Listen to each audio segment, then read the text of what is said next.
आज मैं आपको लेकर चल रहा हूँ नवाबों के शहर लखनऊ के दिल में बसे एक ऐसे हुसैनियाई की तरफ जो अपने अंदर इतिहास, कला, आस्था और कारीगरी की अद्भुत गहराई समेटे हुए है।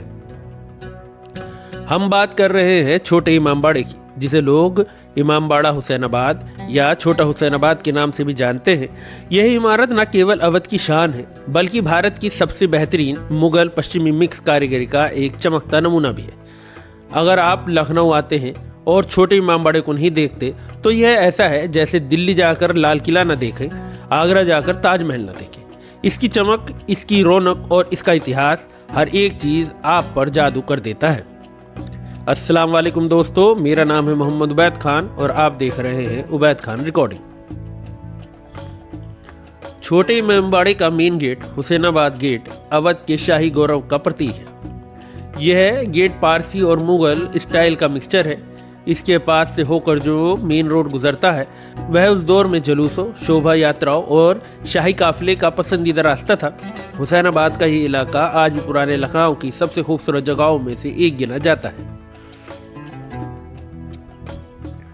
जब आप छोटे इमामबाड़े के मेन गेट से अंदर एंट्री करते हैं तो ऐसा लगता है कि जैसे आप किसी फिल्मी दुनिया में चले आए।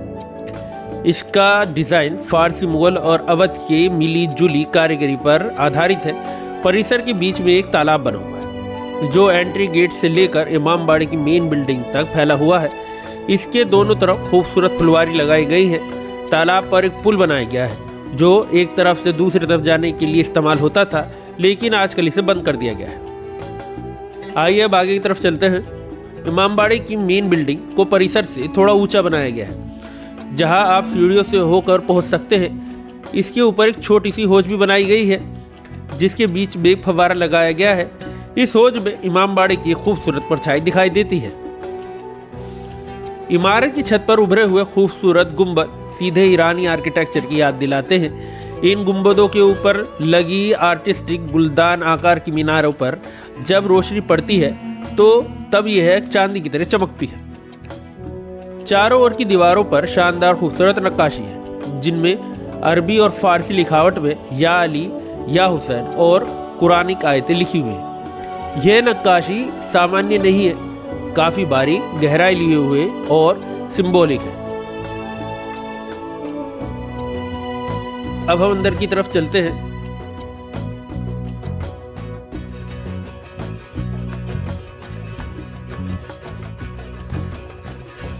छोटे इमामबाड़े के सेंट्रल हॉल में, जिसे दरबार हॉल भी कहा जाता है, यह वह जगह है जहां मुहर्रम के दौरान मजलिसें होती थी। इसका अंदरूनी हिस्सा इस कदर शानदार है कि आप नजर हटा ही नहीं पाते। दीवारों पर काशीदाकारी, कांच की पेंटिंग, शीशे का काम और सुनहरी पुताई का अनोखा मील दिखाई देता है। छोटे इमामबाड़े का सबसे खास हिस्सा उसका शानदार झूमरों का कलेक्शन है, जिन्हें ईरान, इराक, बेल्जियम और फ्रांस से मंगाया गया था। इन्हें मुहर्रम और ख़ास मौक़ों पर रोशन किया जाता था। यही वजह है कि अंग्रेज इसे द पैलेस ऑफ लाइट भी कहते थे।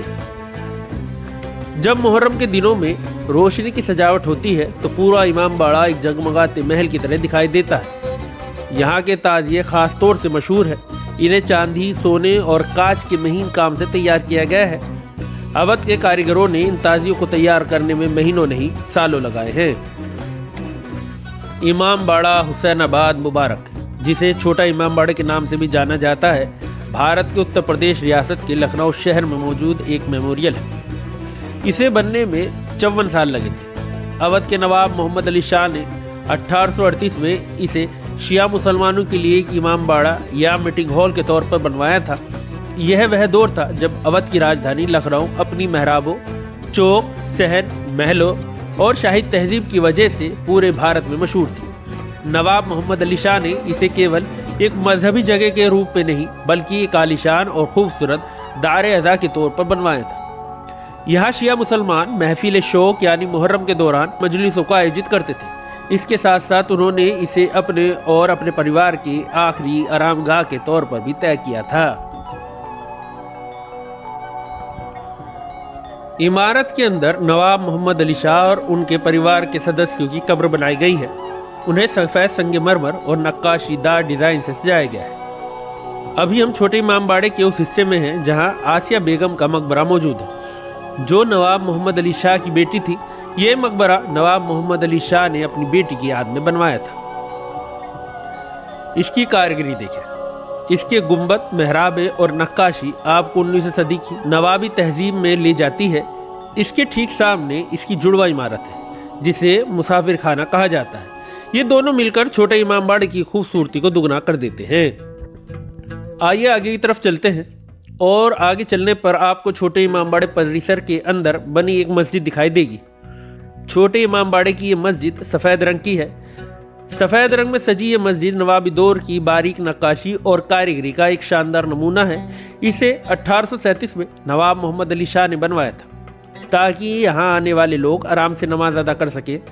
इसकी 2 ऊंची मीनारें, सफ़ेद चूने की चमक, चमकदार मेहराबे और शांत माहौल इसे और भी खूबसूरत बनाते हैं।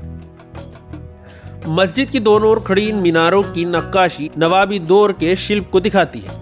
ये मस्जिद सफ़ेद लेप वाले पत्थरों व चूनों से बनी है जिससे ये बेहद खूबसूरत लगती है। अंदर की तथा बाहरी दीवारों पर बनी मेहराबें बहुत खूबसूरत है। गुंबद पर किए गए डिज़ाइन इसे दूर से ही अलग पहचान देते हैं। ये मस्जिद आज भी इस्तेमाल की जाती है। नमाज के वक्त यहाँ का माहौल बहुत सुकून भरा होता है। आइए आगे की तरफ चलते हैं। कहते हैं यहाँ एक हमाम भी हुआ करता था, उसे भी देखते हैं।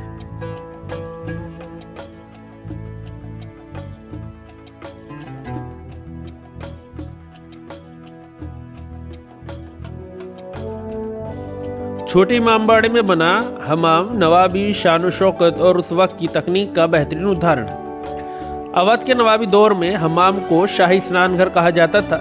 यह सिर्फ नहाने की जगह नहीं बल्कि आराम और थेरेपी की जगह भी मानी जाती थी। हमाम के आर्किटेक्चर में कई खास बातें हैं। हमाम को ऐसे बनाया गया था कि अंदर गर्म और ठंडा पानी दोनों की सहूलियत मौजूद थी। नवाबों ने पानी गर्म करने के लिए अंडरग्राउंड चूल्हे में पाइपों का सिस्टम बिछाया था।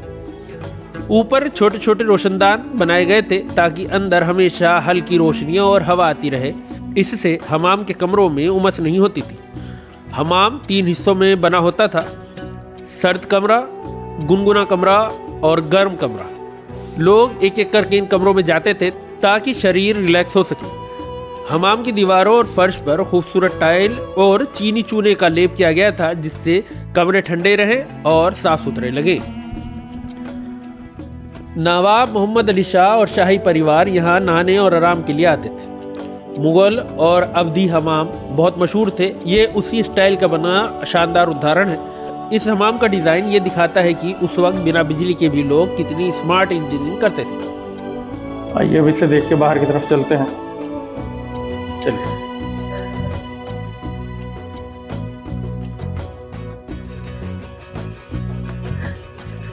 लखनऊ में 2 मेन इमामबाड़े, बड़ा इमामबाड़ा और छोटा इमामबाड़ा। बड़ा इमामबाड़ा नवाब आसिफ उद्दौला ने बनवाया था जबकि छोटा इमामबाड़ा नवाब मोहम्मद अली शाह ने। बड़ा इमामबाड़ा अपनी विशाल भूल भुलैया और इंजीनियरिंग के चमत्कारों के लिए जाना जाता है जबकि छोटा इमामबाड़ा अपनी सजावट, रोशनी और नक्काशी के लिए। दोनों इमारतें एक दूसरे की पूरक है। एक की शान दूसरे की चमक को बढ़ाता है। शिया मुसलमानों के नज़रिए से छोटा इमामबाड़ा एक बहुत ही पाक जगह है। मुहर्रम की मजलिसें यहाँ आज भी आयोजित होती हैं। इमाम हुसैन और उनके परिवार की शहादत की यादें इसमें सहेजी गई। दुनिया के सबसे खूबसूरत ताजियों में से कई यहाँ रखे गए हैं। यह अहलुल बैत के एहतमाम और प्यार की निशानी है और मज़हबों के लोग भी यहाँ बड़ी इज्जत से आते हैं क्योंकि इसकी कला और कमाल का सुकून सभी को अपनी तरफ खींचता है। इमामबाड़े की छुपी कहानियाँ। इतिहास बताते हैं कि नवाब मोहम्मद अली शाह की ज़िंदगी काफ़ी रोचक थी। वह कला के बड़े कदरदान थे। कहते हैं कि नवाब के पास एक निजी कारवां था जिसमें दुनिया के बेहतरीन कारीगर, आर्किटेक्ट और दस्तकार शामिल थे। छोटे इमामबाड़े में कई झूमरों को लकड़ी की नावों में रखकर लखनऊ लाया गया था। नवाब ने एक बार पूरे इमामबाड़े को चांदी के फर्नीचर से सजाया था। यहाँ पे लगे कुछ झूमरों को बगदाद का तोहफा कहा जाता था। अंग्रेज़ों ने अवध की रियासत पर कब्जा करने के बाद भी इमामबाड़े को छुआ नहीं। वजह यह थी कि ये इमारतें मजहबी थी और आवाम में इसकी बहुत इज्जत थी। अंग्रेज़ इसे अपनी रिपोर्ट में द ज्वेल ऑफ लखनऊ कहा करते थे। उनके दस्तावेज बताते हैं कि मुहर्रम के दौरान पूरा छोटा इमामबाड़ा ऐसे चमकता था जैसे किसी ने सोने का महल जलाकर रोशनी कर दी हो। आज छोटा इमामबाड़ा न केवल यूनेस्को द्वारा सराहा गया मॉन्यूमेंट है, बल्कि भारतीय पुरातत्व सर्वेक्षण यानी ASI द्वारा प्रोटेक्टेड इमारत भी है। आज छोटा इमामबाड़ा लखनऊ का एक खास टूरिस्ट प्लेस है। शाम की रोशनी में जब ये पूरा परिसर जगमगाता है तो रोशनी का महल नाम बिल्कुल सही लगता है। हर साल देश विदेश से लाखों लोग इसे देखने आते हैं और नवाबी शान का एहसास करते हैं। आज के ब्लॉग हम यही ख़त्म करते हैं। आपको हमारा ब्लॉग कैसा लगा हमें कमेंट में ज़रूर बताइए और हमारी आने वाली वीडियो को देखने के लिए बेल आइकन के बटन को प्रेस करें, चैनल को लाइक करें, सब्सक्राइब करें और वीडियो को शेयर ज़रूर करें। शब्बा खैर।